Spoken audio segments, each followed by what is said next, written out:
This chocolate Swiss roll cake is rich in chocolate flavor and light in texture. The super moist chocolate cake is perfectly complemented by the light whipped cream filling. It's all covered in a delicious chocolate ganache, and it is sure to be a hit. Hi, I'm Lindsay from Life, Love, and Sugar, and today we're making a chocolate Swiss roll cake.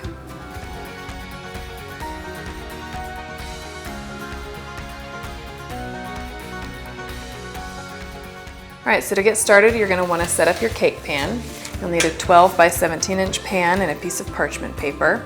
Some people like to roll up their cake rolls in like a hand towel or something. I like to use parchment paper, much less messy. You don't have laundry afterwards, naturally non-stick, and it works just as well.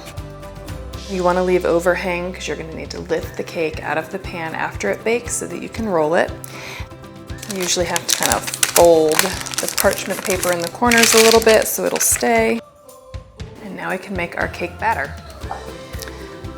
We'll start with the dry ingredients. We've got our flour, and this is Dutch processed cocoa powder. It's gonna give you a richer chocolate flavor than natural unsweetened. I highly recommend it.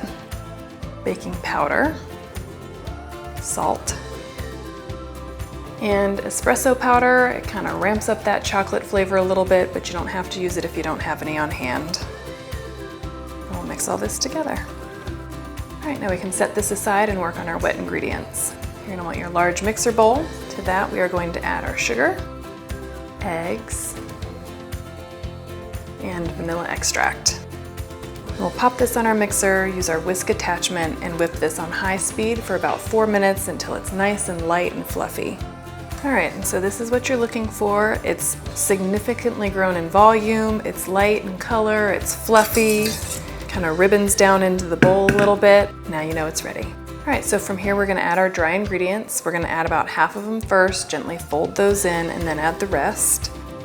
You do wanna make sure you're doing kind of a gentle folding motion so that you don't deflate all that air you just whipped into your egg mixture. So you kind of wanna run your spatula around the edge, maybe through the middle of the bowl, and fold the mixture over onto itself. So once you're pretty sure there are no more pockets of dry ingredients hiding anywhere and everything's been incorporated, we can set this aside for just a second. You're gonna grab your butter and your milk and combine those. And then we'll actually heat this up in the microwave until the butter is melted, and it doesn't have to be boiling, but it should be really hot. We're gonna pour that in, and then we will gently fold, stir this together. Okay, so once all that is well incorporated, we can pour this into our prepared cake pan. We'll spread this out. All right, so now we can pop this in the oven for about 10 minutes. So when your hot cake comes out of the oven, we're gonna move this over.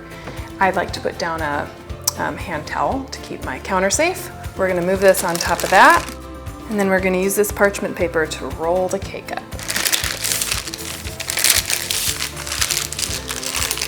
You do wanna be careful, it's very hot.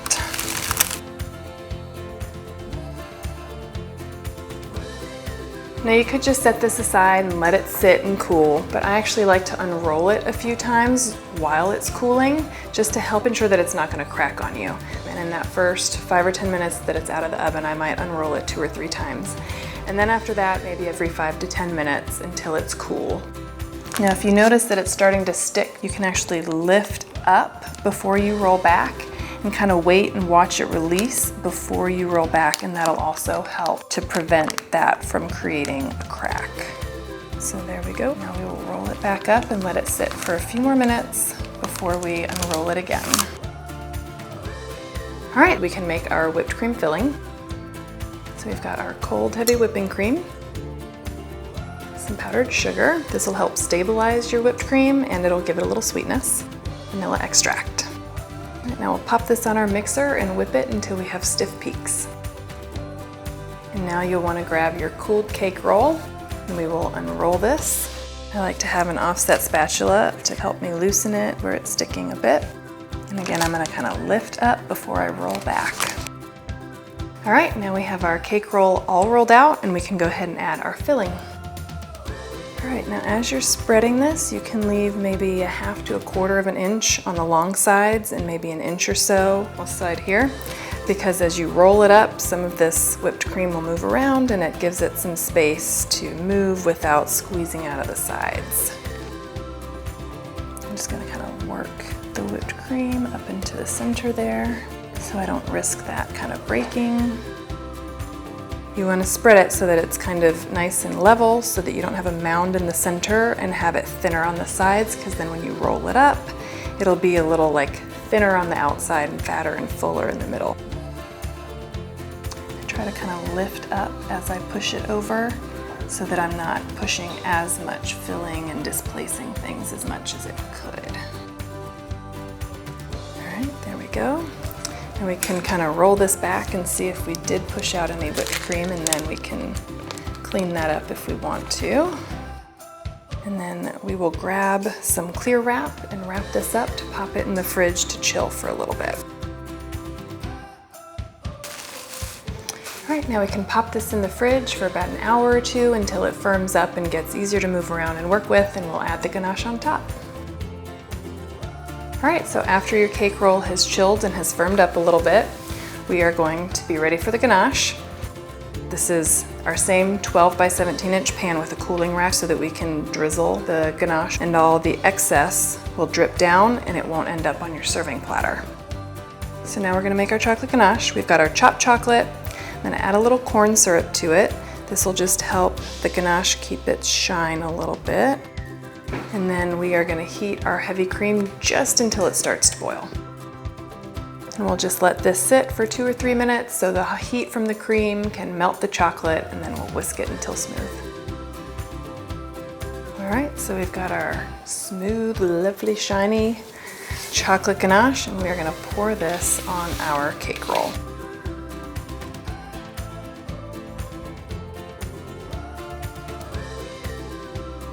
All right, and there you have your final chocolate Swiss roll cake. It's beautiful, it's delicious, it's so good. You can serve it just like this, or you can pop it in the fridge for a couple hours so that the ganache firms up. But this is it. You are going to love it. For the full recipe, head over to lifeloveandsugar.com.